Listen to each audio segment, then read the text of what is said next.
శ్రీ కోయ ఎల్లమ్మ తల్లి జ్యోతిష్యాలయం. ఫోన్ ద్వారానే జ్యోతిష్యం చెప్పబడును.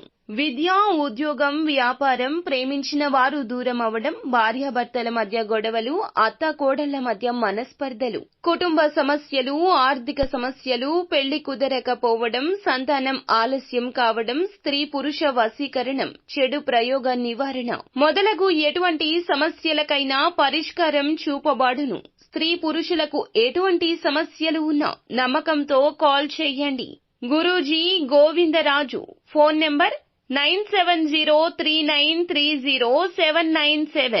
ఛానల్లోకి స్వాగతం. ఈ రోజు ఈ వీడియోలో మనం ధనుస్సు రాశి వారి యొక్క జాతకం గురించి తెలుసుకుందాం. వీరి జీవితానికి సంబంధించినటువంటి ప్రధానమైన అంశాలు ఏంటి, ధనుస్సు రాశి వ్యక్తులకు ఏ విధంగా ఉన్నాయి. ఈ రోజు దినఫలాల ప్రకారం వీరితో మీకు బంధం కట్ అవుతుంది. అయితే ఎవరితో మీకు బంధం కట్ అవుతుంది, ఎందుకు కట్ అవుతుంది, అలాగే ఈ రోజు దినఫలాల ప్రకారం మిగిలిన అంశాలు ఏ విధంగా కనిపిస్తున్నాయి, ఎటువంటి పరిహారాలు ధనుస్సు రాశి వ్యక్తులకి మేలు చేస్తాయి, ఈ పూర్తి వివరాలు అన్నీ కూడా ఇప్పుడు మనం తెలుసుకుందాం. వీడియోలోకి వెళ్లే ముందు మా చిన్న రిక్వెస్ట్ ఏంటంటే, ఇదివరకు మా ఛానల్ని మీరు సబ్స్క్రైబ్ చేసుకోనట్లయితే సబ్స్క్రైబ్ చేసుకోండి. అలాగే పక్కనే ఉన్న గంట సింబల్ మీద ఆల్ అప్డేట్స్ అని క్లిక్ చేయండి. అప్పుడే మేము అప్లోడ్ చేసే ప్రతి వీడియోకి మీకు నోటిఫికేషన్ అనేది వస్తుంది. ఇక వివరాల్లోకి వెళ్తే, వీరి యొక్క వ్యక్తిత్వాన్ని మనం గమనిస్తే ధనుస్సు రాశి వారు చాలా మంచి మనస్తత్వాన్ని కలిగి ఉంటారు. బంధాలను కాపాడుకోవడం కోసం ఎంత దూరమైనా వెళ్తారు. బంధాలకి, అనుబంధాలకి చాలా ప్రాధాన్యతను ఇస్తారు. ఎవరైనా చిన్న సహాయం చేసినా కానీ ఎప్పటికీ వారు చేసిన సహాయాన్ని గుర్తుంచుకుంటారు. తిరిగి వారికి సహాయం చేసే ఒక మంచి అవకాశం కోసం ఎదురు చూస్తూ ఉంటారు. అలాగే స్నేహితులను వెనుకంజ వేయకుండా ఆదుకుంటారు. కుటుంబ సభ్యులను అమితంగా ప్రేమిస్తారు. ఈ యొక్క 2025వ సంవత్సరం ఏప్రిల్ 20వ తేదీ ఆదివారం యొక్క దినఫలాల ప్రకారం మీ యొక్క బంధువుల్లో ఒకరితో గొడవ జరిగే అవకాశాలు కనిపిస్తున్నాయి. వారితో మీ బంధాన్ని కట్ చేసుకునే అవకాశాలు ఉన్నాయి. జాగ్రత్తగా ఉండండి. అంటే మీ యొక్క రాశి ప్రకారం ఈ రోజు దినఫలాల్లో ఇది కనిపిస్తుంది. కానీ దాన్ని అధిగమించడం మాత్రం ఖచ్చితంగా మీ చేతుల్లోనే ఉంటుంది. ఆ సమస్య, ఆ పరమశివుణ్ణి వేడుకోండి. ఇటువంటి సమస్య ఏదైతే మీ యొక్క లైఫ్లో ఉందో దాని నుండి ఆ పరమశివుని వేడుకోండి. అలాగే ఇటువంటి పరిస్థితి వచ్చినప్పుడు, ఏదైనా గొడవ జరిగినప్పుడు, గొడవ తీవ్రత పెరగకుండా, ఆవేశంగా ఉన్నప్పుడు కఠినంగా మాట్లాడకుండా మాటలను అదుపులో ఉంచుకోండి. ఈ విధంగా చేయటం ద్వారా గొడవ తీవ్రత తగ్గుతుంది. బంధాన్ని కాపాడుకున్న వారు అవుతారు. ఆ పరమశివుడి యొక్క దీవెనలు కూడా మీకు తోడుగా ఉంటాయి. ఇక మిగిలిన అంశాలు చూస్తే గనక, ధనుస్సు రాశి వారు ఎవరైతే ఇరుగు పొరుగు కుటుంబ సభ్యులతో చాలా కాలంగా విభేదాల కారణంగా దూరంగా ఉన్నారో, ఈ రోజు అనుకోకుండా వారే మీ దగ్గరికి వచ్చి మీకు ఒక విషయం చెబుతారు.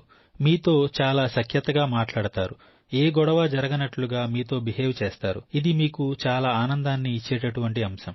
అలాగే ధనుస్సు రాశి వారు నూతన ఉద్యోగ ప్రయత్నాలు చేస్తున్న వారు ముందుకి ఒక అవకాశం వస్తుంది. కానీ ఆ అవకాశాన్ని మీ చేజేతుల మీరు జారవిడుచుకునే పరిస్థితులు ఉన్నాయి. జాగ్రత్త పడండి. ఎటువంటి అవకాశం మీ ముందుకు వచ్చినా సరే అనుభవజ్ఞుల సలహాతో ముందుకు వెళ్లటం చాలా ఉత్తమం. ఏకపక్ష నిర్ణయాలు మీకు మేలు చేయవు అనే విషయాన్ని గమనించాలి. కుటుంబ సభ్యులతో, శ్రేయోభిలాషులతో చర్చించండి. అనుభవజ్ఞుల సలహా తీసుకునే నిర్ణయం తీసుకోండి. అది మీకు శుభదాయకమైన ఫలితాలను ఖచ్చితంగా అనుగ్రహిస్తుంది. అలాగే ఈ రోజు దినఫలాల ప్రకారం ధనుస్సు రాశి వారు చాలా కాలంగా విదేశాలకు వెళ్లాలి అనుకుంటున్న వారు దానికి సంబంధించి ఒక అప్డేట్ న్యూస్ ని అయితే రిసీవ్ చేసుకోబోతున్నారు. అంటే మీరు ఏ విధంగా వెళ్లాలనుకుంటున్నారు, వ్యాపార అవకాశాలు పొందుకున్నా, లేదా ఉద్యోగ అవకాశాలు పొందుకున్నా, లేదా ఉన్నత చదువుల కోసం వెళ్లాలి అనుకుంటున్నారా, దానికి సంబంధించి ఒక అప్డేట్ న్యూస్ అయితే రిసీవ్ చేసుకుంటారు. తల్లిదండ్రులతో గొడవలు జరిగే అవకాశాలు కూడా ధనుసు రాశి వ్యక్తుల యొక్క జీవితంలో కనిపిస్తున్నాయి. కాబట్టి జాగ్రత్త పడండి. గొడవల జోలికి వెళ్లకుండా ఉండటానికి మీ వంతు మీరు ప్రయత్నం చేయండి. గొడవ తీవ్రత తగ్గించడం ఖచ్చితంగా మీ చేతుల్లోనే ఉంటుంది. అలాగే ఈ రోజు దినఫలాల ప్రకారం చాలా కాలం నుండి కలుసుకోవాలి అనుకున్నటువంటి మిత్రులను కలుసుకునే అవకాశాలు కూడా మీకు కనిపిస్తున్నాయి. రాజకీయ నాయకులకి ఈ రోజు చాలా అనుకూలంగా ఉంది. మీ యొక్క రాజకీయ భవిష్యత్తు గురించి మీరు ఈ రోజున తెలుసుకునే నిర్ణయం భవిష్యత్తులో మీకు చాలా శుభదాయకమైన ఫలితాలను అనుగ్రహిస్తుంది. ఈ విధంగా అనుకూల, ప్రతికూల ఫలితాలు మిశ్రమంగా ఈ ధనుసు రాశి వారికి ఏప్రిల్ 20వ తేదీ ఆదివారం అనేది గడవబోతోంది. ప్రతికూలతలు అనుకూలంగా మార్చుకోవడానికి శని భగవానుని ఆరాధించాలి. శని స్తోత్ర పారాయణం చేయండి. అలాగే శివారాధన మీకు మేలు చేస్తుంది. మీ శక్తి మేరకు పేదలకు దానధర్మాలు చేయండి. అపారమైన పుణ్యఫలాన్ని ఖచ్చితంగా మీరు పొందుకుంటారు.